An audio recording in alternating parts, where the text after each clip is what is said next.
हम डिस्कस कर रहे हैं टेंस पर।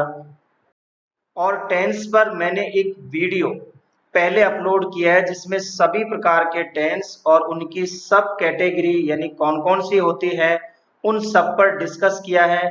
साथ में एक चार्ट में सभी टेंस को मैंने डिटेल से समझाया भी है। यदि आपने वो वीडियो नहीं देखा है तो उसे देख लीजिए ताकि आपके लिए आगे आने वाले टेंसेज बहुत आसान हो जाए। तो आज हम डिस्कस करेंगे प्रेजेंट इंडेफिनेट टेंस पर, और इसको मैंने दो पार्ट में डिवाइड किया है। पार्ट 1 ये हमारा बेसिक कॉन्सेप्ट होगा। पार्ट 2 जिसमें मैंने कुछ ऐसे यूजेज बताए हैं जो प्रेजेंट इंडेफिनेट टेंस में आते हैं। बहुत महत्वपूर्ण रूल्स है जो सभी के लिए उपयोगी है। पार्ट 2 आपको इसके बाद मिल जाएगा। पहले अभी हम फोकस करते हैं प्रेजेंट इंडेफिनेट टेंस पार्ट 1 यानी बेसिक कॉन्सेप्ट क्या कहता है और इसका यूज हम किस प्रकार से करते हैं। तो प्रेजेंट टेंस का फर्स्ट जो पार्ट है वो है प्रेजेंट इंडेफिनेट टेंस, जिसे हम कहें सिंपल प्रेजेंट टेंस। इसके बारे में कुछ बातें जो आपको जानना आवश्यक है। कार्य वर्तमान प्रेजेंट में सामान्यता होता है। कर्ता यानी जो सब्जेक्ट है, सब्जेक्ट के स्वभाव यानी नेचर या आदत यानी हैबिट को शो करने के लिए हम प्रेजेंट इंडेफिनेट या सिंपल प्रेजेंट का यूज करते हैं। जैसे मैं सुबह जल्दी उठता हूँ, वह उसकी आदत है या स्वभाव है। जैसे गाय घास खाती है, वह उसका नेचर है, वह घास खाती है। शेर मांस खाता है। तो ये सभी प्रेजेंट इंडेफिनेट या सिंपल प्रेजेंट में आते हैं।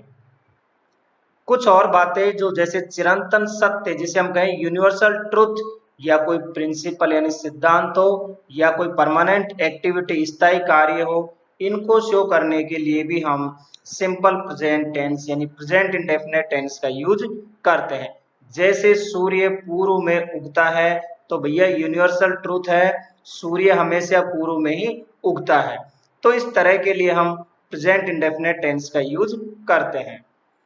और भी कुछ बातें हैं, फ्यूचर में होने वाले कोई फिक्स प्रोग्राम है या कोई प्लान है या कोई कंडीशन है, उसको एक्सप्रेस करने के लिए भी हम प्रेजेंट टेंस का यूज करते हैं।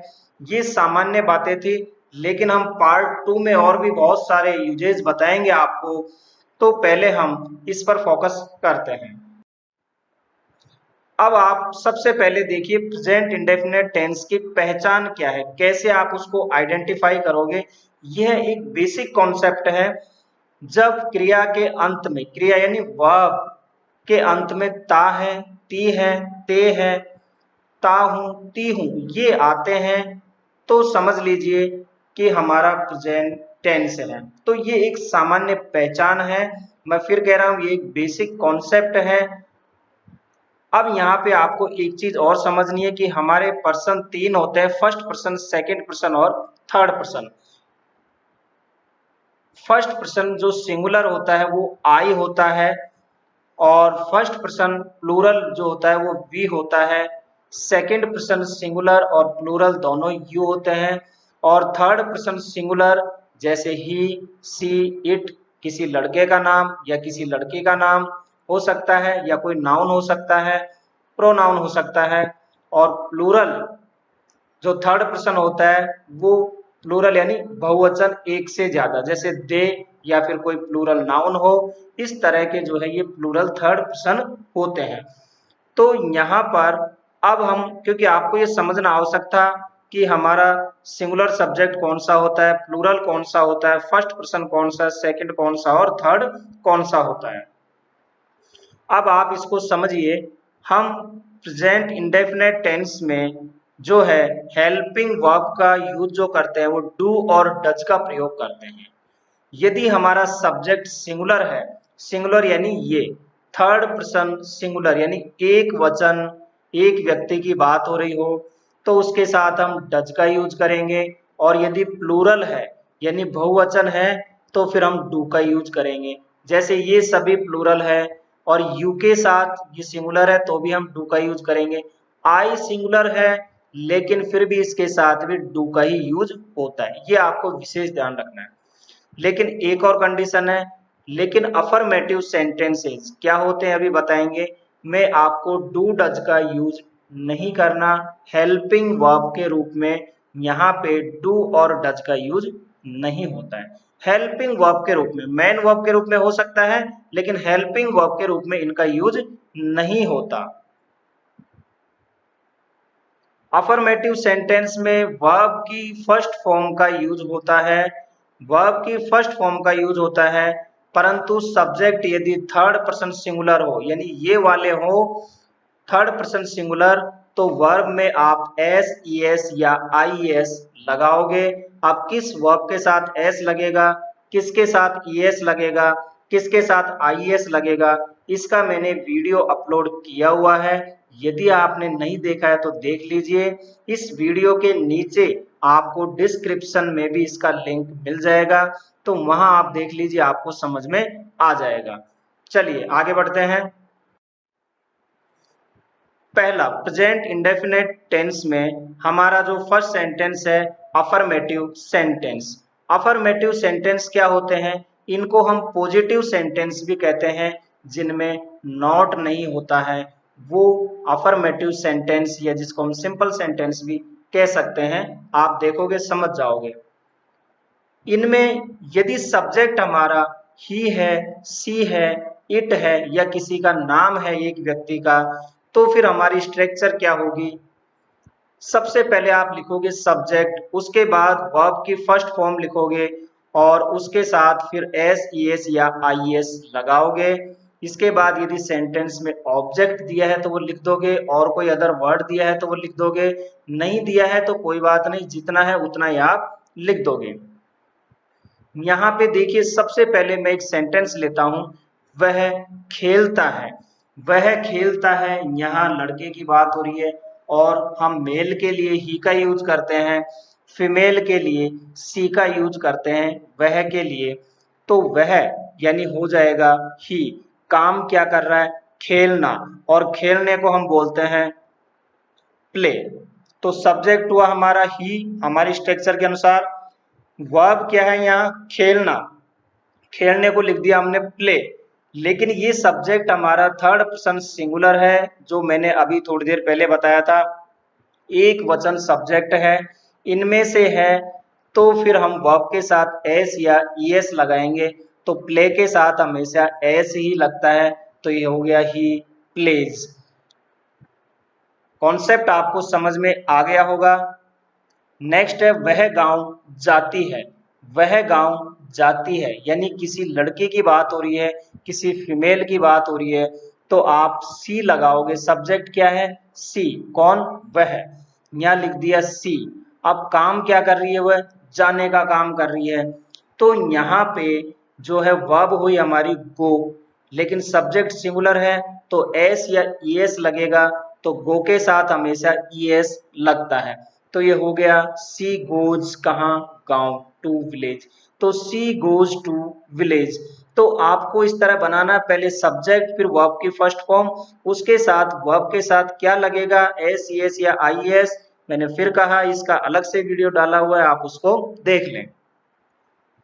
लोकेश खाता है, एक व्यक्ति की बात हो रही है लोकेश की, तो लोकेश ईट्स यानी कि वर्ब में एस लग जाएगा।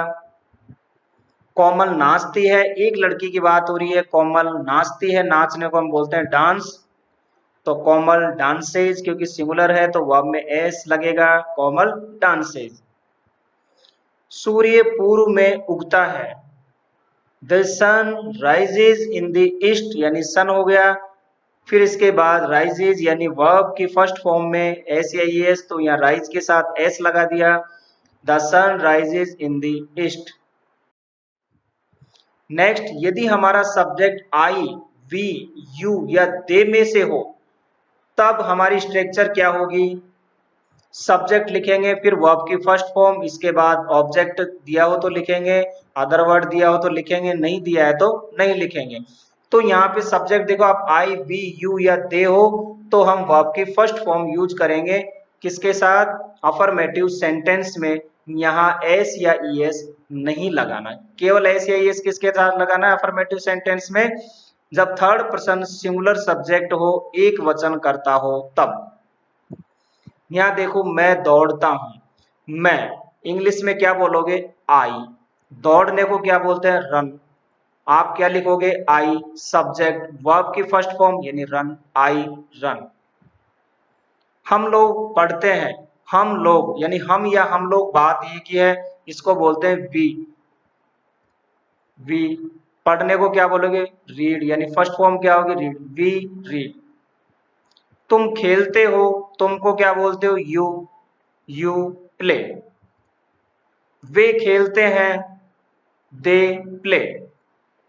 मैं एक पुस्तक पढ़ता हूं, आई रीड ए बुक। तो इस तरह के सेंटेंस से यदि आपने स्ट्रक्चर समझ ली तो कहीं दिक्कत नहीं आएगी, और आपने जान लिया कि कहाँ किस सब्जेक्ट के साथ वर्ब का कैसे यूज करना है, तो आपको कोई दिक्कत नहीं आने वाली है। कुछ और भी एग्जांपल्स दें, जैसे गाय घास खाती है, the cow Yeats grass, the cow Yeats grass. मेरी बहन फुटबॉल खेलती है, मेरी बहन, एक बहन की बात हो रही है उसकी, तो आप कैसे लिखोगे? My sister. फिर काम क्या कर रही है? खेलना, तो प्ले, लेकिन सिंगुलर है, एक सिस्टर की बात हो रही है तो वर्ब में एस लगेगा, प्ले के साथ हम एस ही लगाते हैं, तो माई सिस्टर प्लेज फुटबॉल। लेकिन अब आप इस सेंटेंस को देखिए, मेरी बहनें फुटबॉल खेलती है, मेरी बहनें, एक से ज्यादा बहन की बात हो रही है, तो ये प्लूरल हो गया, सब्जेक्ट यानी बहुवचन हो गया। आप लिखोगे माई सिस्टर्स, सिस्टर नहीं माई सिस्टर्स, और फिर जब प्लूरल हो गया सब्जेक्ट, तो वर्ब हमारी यहाँ पे जो है इसमें एस या ईएस नहीं लगाना है, तो ये हो जाएगा प्ले और फुटबॉल। तो माई सिस्टर्स प्ले फुटबॉल। उसका भाई दौड़ता है, उसका भाई, एक भाई की बात हो रही है, हिज ब्रदर रन्स। यहाँ रन में एस लगेगा, वर्ब में तो रन्स हो जाएगा। लेकिन इसको देखो, उसके भाई दौड़ते हैं, एक से ज्यादा भाई की बात हो रही है, हिज ब्रदर्स रन। अब यहाँ ब्रदर्स हो जाएगा, और यहाँ जो हमारी वर्ब है इसमें एस यस नहीं लगाना है। तुम खेलते हो, यू प्ले। मैं दिल्ली में रहता हूं, I live in Delhi. Next है नेगेटिव सेंटेंस। नेगेटिव सेंटेंस क्या होते हैं? जिनमें नॉट का यूज किया जाता है, यानी नहीं जिनमें लगा होता है, इनको हम नकारात्मक सेंटेंस बोलते हैं, नकारात्मक वाक्य बोलते हैं। इसकी स्ट्रक्चर क्या होगी? सबसे पहले आप सब्जेक्ट लिखोगे, फिर सब्जेक्ट के अकॉर्डिंग आप डू या डज का यूज करोगे, फिर नॉट लगाओगे, इसके बाद वर्ब की फर्स्ट फॉर्म लगाओगे, फिर अदर ऑब्जेक्ट या अदर वर्ड दिए हैं तो वो लिखोगे। ध्यान रखना, यहाँ पे एस या ईएस नहीं लगाना। एस या ईएस प्रेजेंट इंडेफिनिट टेंस के केवल अफर्मेटिव सेंटेंस में ही लगता है, वो भी जब हमारा सब्जेक्ट थर्ड पर्सन सिंगुलर हो तब। तो यहाँ देखो, जब subject third person singular number में हो तब हमें डज नॉट का प्रयोग करना है। थर्ड पर्सन सिंगुलर कौन से? ही, सी, इट या किसी एक का नाम, तब हमें डज नॉट का यूज करेंगे। इसके अलावा जो बाकी अन्य हैं, जैसे आई, वी, यू, दे, है ना, तो इनके साथ हमें डू नॉट का प्रयोग करना है। ये बात समझ गए आप? मेन वर्ब मुख्य क्रिया में एस या ईएस नहीं लगाना है। नेगेटिव में, चाहे इसके आगे आने वाले चाहे इंट्रोगेटिव हो, चाहे इंट्रोगेटिव एंड नेगेटिव हो, किसी में भी नहीं लगाना। ये केवल अफर्मेटिव में लगता है, वो भी थर्ड पर्सन सिंगुलर के साथ। वह नहीं लिखती है। देखिए सेंटेंस, देखिए हमारा यदि सामान्य होता अफर्मेटिव तो क्या होता? वह लिखती है। केवल यहाँ नहीं लग गया तो हम नॉट लगा देंगे, लेकिन यहाँ हेल्पिंग वर्ब भी हमें लगानी होती है, डू या डज। सब्जेक्ट क्या है? वह लिखती है, यानी लड़की की बात हो रही है, फीमेल की बात है, तो आप सब्जेक्ट लिखोगे सी। यहाँ लिख दिया सी। सी एक सिंगुलर सब्जेक्ट है, इसके साथ हम डज का यूज करेंगे, यहाँ भी लिखा है डज। इसके बाद क्या लिखोगे? नॉट। ये नॉट लगा दिया। काम क्या कर रही है? लिखने का, तो राइट यानी राइट लगा दिया। एस यस यूज हमें करना ही नहीं है नेगेटिव सेंटेंस में। तो सी डज नॉट राइट। देखिए बहुत आसान हो गया आपके लिए, आप इस स्ट्रक्चर को देख लीजिए। लोकेश नहीं खाता है, लिख दोगे लोकेश डज नॉट ईट। मैं नहीं दौड़ता हूं, मैं यानी आई, और आई के साथ यूज करेंगे डू नॉट, तो आई डू नॉट रन। हम लोग नहीं पढ़ते यानी we do not read, we के साथ डू नॉट का यूज होगा, डू और फिर नॉट। वे नहीं खेलते हैं, दे क्या है, प्लूरल है, इसके साथ भी डू का नॉट यूज होगा, तो दे डू नॉट प्ले। बहुत सिंपल है, पहले सब्जेक्ट फिर हेल्पिंग वर्ब, उसके बाद नॉट फिर वर्ब। बस ये आप क्राइटेरिया पकड़ लीजिए, इस पैटर्न को समझ लीजिए, आपके लिए बहुत आसान हो जाएगा। नेक्स्ट है इंट्रोगेटिव सेंटेंसेज, जिनमें इनको हम प्रश्नवाचक वाक्य बोलते हैं, जिनसे प्रश्न किया जाता है। तो इनमें सबसे पहले हम डू या डज का यूज करेंगे, फिर सब्जेक्ट लिखेंगे, फिर वर्ब की फर्स्ट फॉर्म, फिर ऑब्जेक्ट या अदर वर्ड दिए हैं तो वो लिखेंगे।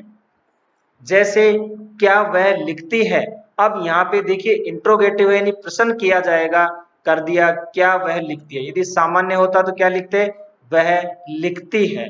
तो यहाँ हो गया क्या वह लिखती है यानी प्रश्न किया जा रहा है, तो वह लिखती है, वह यानी सी क्या है, सिंगुलर सब्जेक्ट, इसके साथ हम लगाएंगे डज, यहाँ लगा दिया डज।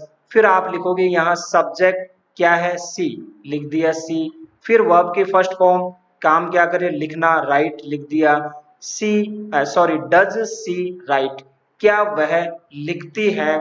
और जब इंट्रोगेटिव सेंटेंसेस में ये हमारे वर्ड क्या होते हैं, हेल्पिंग वर्ब से शुरू होते हैं सेंटेंसेस, हमारे जो सेंटेंस है वो हेल्पिंग वर्ब से शुरू होते हैं, और इनसे जो प्रश्न किया जाता है उसका आंसर या तो यस में होता है या नो में होता है।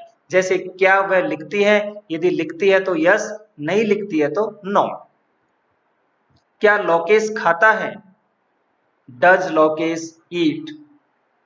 क्या मैं दौड़ता हूं, आई है और आई के साथ डू का यूज होगा तो डू आई रन।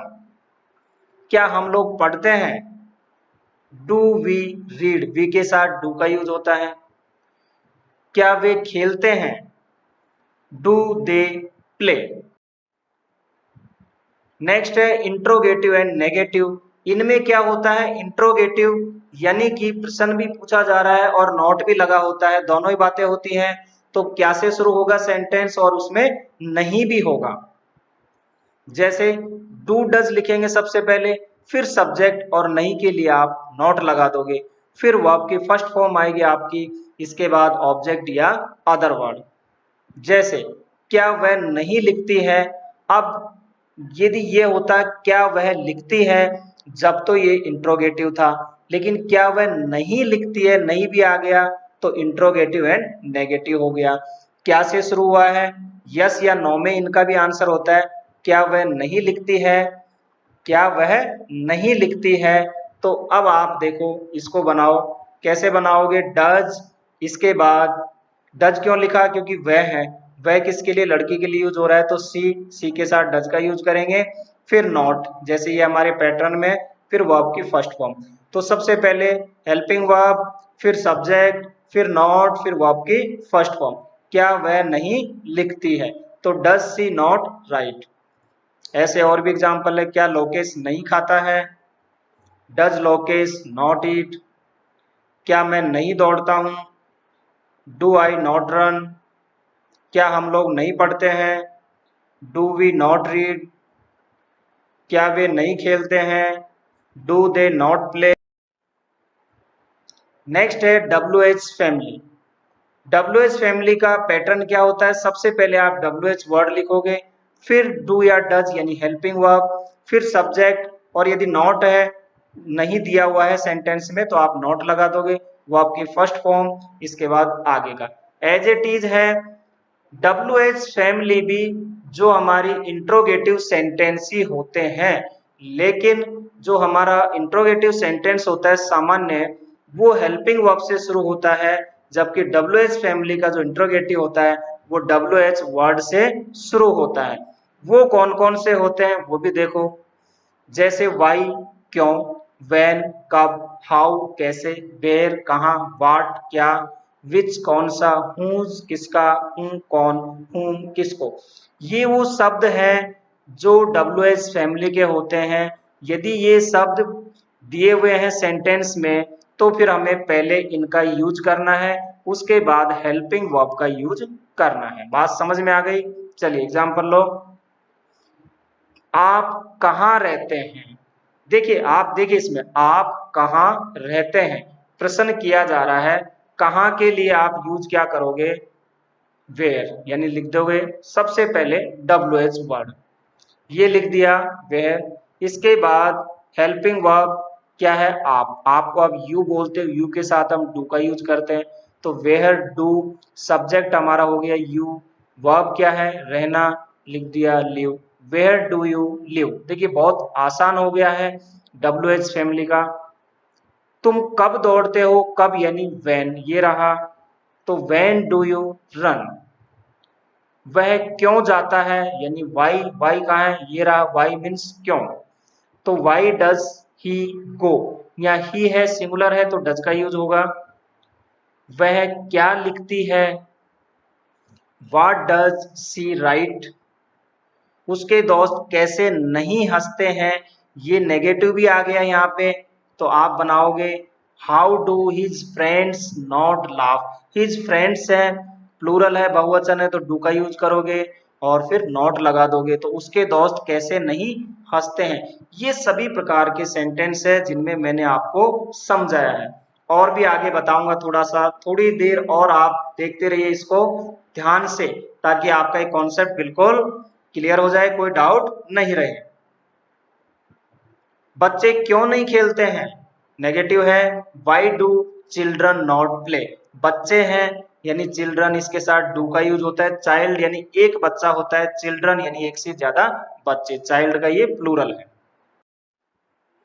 अब आप समरी देख लीजिए, हमने जो अभी पढ़ा है उसकी फटाफट। रवि क्रिकेट खेलता है, अफर्मेटिव सेंटेंस है। Ravi plays cricket, Ravi singular है, वर्ब में एस लगेगा प्ले के साथ, तो Ravi plays cricket. Ravi cricket नहीं खेलता, negative sentence, Ravi does not play cricket. Ravi singular है, इसके साथ डज का यूज होगा, फिर नॉट, तो Ravi does not play cricket. क्या रवि क्रिकेट खेलता है? इंट्रोगेटिव है, डू रवि प्ले क्रिकेट। क्या रवि क्रिकेट नहीं खेलता? इंट्रोगेटिव है, नेगेटिव है।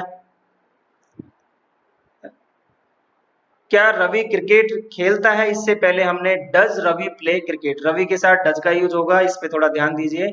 क्या रवि क्रिकेट नहीं खेलता है? तो does Ravi not play cricket. यहाँ रवि से पहले डज का, क्योंकि सिंगुलर है, फिर नॉट, इसके बाद वर्ब की फर्स्ट फॉर्म। रवि क्रिकेट क्यों खेलता है? ये हमारा डब्ल्यूएस से हो गया वर्ड इंट्रोगेटिव, वाई, तो why does Ravi play cricket. इसी को नेगेटिव बना दे, रवि क्रिकेट क्यों नहीं खेलता है, तो why does Ravi not play cricket. इस तरह से आप सेंटेंस बना सकते हो। इसका आप स्क्रीनशॉट ले लो या मोबाइल में फोटो ले लो, आपको प्रेजेंट इंडेफिनिट की पूरी पिक्चर इससे समझ में आ जाएगी। अब एक चीज और महत्वपूर्ण, उसको आप समझिए। मैंने लिखा क्या तुम खेलते हो, देखिए इंट्रोगेटिव सेंटेंस है, आप लिखोगे डू यू प्ले। यहाँ पे सेंटेंस हमारा इंट्रोगेटिव है, तो हेल्पिंग वर्ब से शुरू होगा डू यू प्ले। लेकिन मैंने लिखा तुम क्या खेलते हो, यदि ये सेंटेंस है हमारा डब्ल्यूएच फैमिली का, तो व्हाट डू यू प्ले। दोनों में क्या अंतर है? यदि क्या सेंटेंस के पहले आता है तो वो हेल्पिंग वर्ब से शुरू होता है और उसका आंसर यस या नो में होता है। जैसे क्या तुम खेलते हो, क्या तुम खाते हो, क्या तुम जाते हो, तो यहाँ आप हेल्पिंग वर्ब से शुरू करोगे और उसका आंसर होगा यस या नो में। जैसे क्या तुम खेलते हो, यदि खेलते हो तो यस, नहीं खेलते हो तो नो। लेकिन तुम क्या खेलते हो, जब क्या सेंटेंस के बीच में आता है ना, तो फिर हम वाट से शुरू करते हैं प्रश्न, यानी कि ये डब्ल्यूएच फैमिली का जो वाट है उससे शुरू करेंगे। तो यहाँ पे तुम क्या खेलते हो। अब आपको यस नो में आंसर यहाँ नहीं देना होता, आपको उसके बारे में बताना है कि तुम क्या खेलते हो। जैसे आप कहो कि मैं क्रिकेट खेलता हूँ, तो आंसर क्या हो गया उसका, क्रिकेट खेलना। तो इस तरह, जबकि इसमें आंसर क्या था, यस या नो में। तो तुम क्या खेलते हो, सबसे पहले आप व्हाट लगाओगे, उसके बाद सब सॉरी हेल्पिंग वर्ब यू, तुम है, तुम का यू के साथ डू का यूज, फिर सब्जेक्ट और फिर वर्ब की फर्स्ट फॉर्म। तो व्हाट डू यू प्ले, ये मैंने अलग से समझाने के लिए आपको लिखा है। क्या वह पढ़ता है, देखिए इंट्रोगेटिव है, डज ही रीड, तो यदि वो पढ़ता है तो यस, नहीं पढ़ता है तो नो। लेकिन इसको देखो, वह क्या पढ़ता है, अब आपको बताना पड़ेगा कि वह क्या पढ़ता है। यदि कुछ पढ़ता है तो बताओ, यदि हिंदी पढ़ता है तो हिंदी, इंग्लिश पढ़ता है इंग्लिश, या और भी बहुत कुछ पढ़ता है तो आप वो बातें बता सकते हो। तो उसमें आपको इस तरह से बताना पड़ेगा। जबकि यहाँ जब शुरू होता है क्या से, तो केवल यस या नो में आंसर होता है। तो आप लिखोगे व्हाट डज ही रीड। अब आपके लिए एक एक्सरसाइज है जो मैंने लिखी हुई है, आप फटाफट इनको ट्रांसलेट करें इंग्लिश में और मेरे को कमेंट्स बॉक्स में भेज दे कि सर हमने बना ली और हमने प्रेजेंट इंडेफिनेट का पार्ट 1 सीख लिया है, हमें कोई दिक्कत नहीं हुई है।